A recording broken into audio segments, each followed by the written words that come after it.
Hi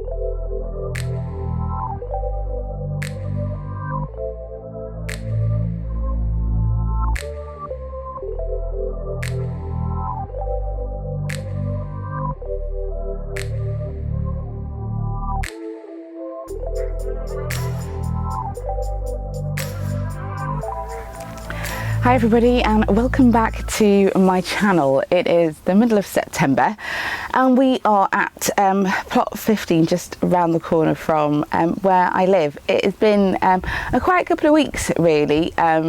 We've been busy building this shed behind me, so we've not done a huge amount of sort of gardening type things, but I thought with autumn coming up that I would do something a little bit different, and over the course of each week I'd just show you kind of what we're getting on with, what we're planting, what we're harvesting, what jobs we've got to do. It's a pretty long list, to be honest, as always happens when you get to the autumn. Although obviously food production starts to slow down, it is actually a great opportunity to actually get some things done on the allotment, clearing ground, putting some beds to sleep and covering them, fixing things, which I'm sure I'll be doing quite a lot of, in fact, around the plot over the next few weeks. So yeah, the next couple of videos are probably going to look a little bit different. I have got a couple of projects that I want to get done as well, so I'll be wanting to share those with you too. But today we are going to be planting out this beautiful beetroot. I sowed it, actually it's probably I think 5 weeks old, so it's a bit late going in, which is just because it's been busy with back to school, back to work, all that kind of, you know, start of September stuff. So that's what I'm going to do today, and I'm actually going to plant them on the other allotment of the guy that I help out. So I'm going to plant some on his side and some on mine as well, and then I'm probably going to start off by broad sowing some of the seeds for the bed that I'm going to cover over winter. So let's go.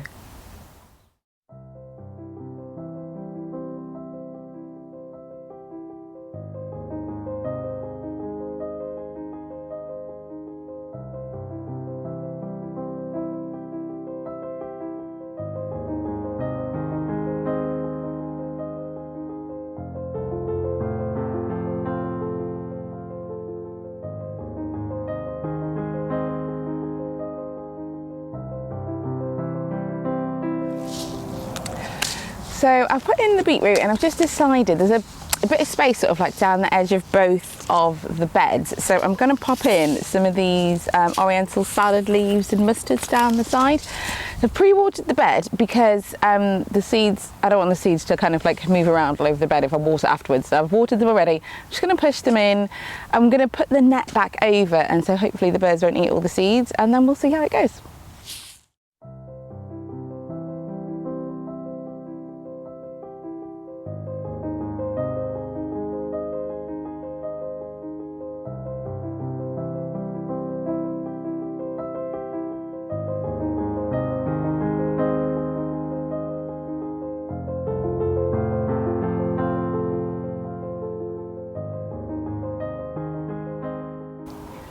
I know it doesn't really look like much, but I have broad sown some winter purslane, lamb's lettuce, golden frills, and some land cress in this bed here. So I'm just going to go away now and get some netting like I've got on the other beds to pop over the top, and then we'll leave it to grow away and we'll come back and check it next week.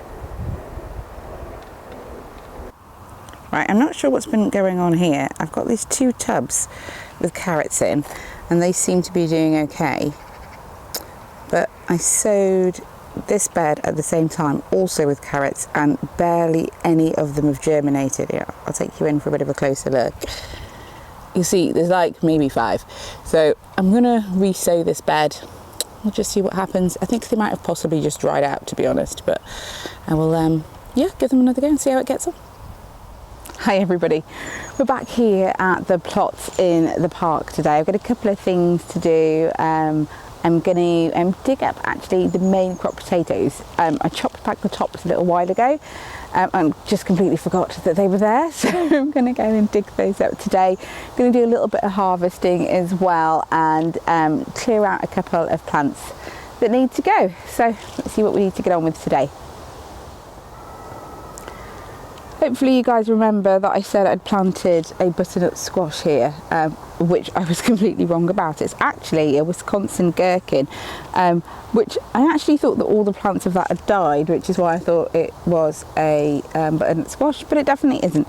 So I have had a couple of gherkins off it, slightly misshapen, but they tasted perfectly fine, and I've turned them into fridge pickles. You can also see that this rhubarb is doing amazingly well. I'm going to harvest a bit from it today because it's got some really big stalks, and that'll probably be the last harvest that I do, and then I will just leave it to put all its energy back into its root over the winter. So these two squash plants that I put in back in, I think maybe May or June, have finally sort of turned up to the party quite late, I might say, but they are flowering. I'm not actually going to pull them out. I was thinking about doing that, but because it's quite late in the season and they actually have flowers, I'm just leaving them for the bees. There is no way we are getting any fruit off these, but I've just thought, well, you know, at least it's got some pollen, it's something for the bees to have, so we'll just leave it at that, and you know, that'll have to be enough.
So I've just finished harvesting those potatoes, and I've got some white potatoes that I'm not entirely sure where they've come from. I definitely didn't plant them. I did plant some Charlotte potatoes in that same bed, which were second earlies, but they've got a really distinctive oblong shape, and these are quite round, so I'm not really sure where they've come from. I'm just going to assume that they're a volunteer potato. This bed was in place when I took on the allotment, and I'm just assuming that somebody probably planted potatoes in it last year and has left a potato behind, which is totally fine. The Desiree potatoes that I planted, I am really happy with. The potatoes are quite small, but I was expecting that because we had blight on this site, well, yeah, probably over a month ago now, and so I chopped the tops of all the potatoes off, which meant they've not had as much time to mature as they would have done, but it's fine. The potatoes all seem actually really good, really healthy potatoes. There's no problems with them whatsoever, so I will just take them home and happily eat them. I think next year I will definitely plant more Desiree potatoes, and hope that I can leave them in quite a bit longer so that they can increase in size. So what I'm going to do now is just dig over the bed, well, not exactly dig it over, but definitely fork over the bed a little bit, just to make sure that I've got out all of the potatoes. While I do generally subscribe to a no-dig approach, I don't think there's a very good way of making sure that you've got every last potato if you don't ever put a fork in the ground. So that's what I'm going to do. I think if you don't want to do that, what you can always do is just wait until next season and give the potatoes time to start sprouting, because then you'll find them all and you can just pull them out, which is pretty easy to do. So that's the other option. So yeah, I'm going to just fork over the bed, and then I'm going to get on with harvesting a few more bits and pieces. Fortunately, it looks like something's been sleeping in this portion of the bed, and it's squashed quite a few things, so I'm just going to try and fix the netting. I'm going to pull a couple of the beetroot probably and harvest some leaf beet as well, and then see if we can put that back and stop whoever it is resting in the bed overnight. So I've tidied up this bed. I think that it's probably been an animal that's getting in it, because I've lost a whole row of carrots, and they look like they've actually just been pulled up out of the ground. And I've also lost a couple of fennel as well, so I think it probably is an animal, but it's not the end of the world. I've re-netted it and hopefully keep them out for a little bit longer. Right, so I hope you've enjoyed today's video. It's great to have you with me. Please do leave a comment below. Do like this video if you have enjoyed it, and please do subscribe, and I will see you next time. Take care. Bye bye.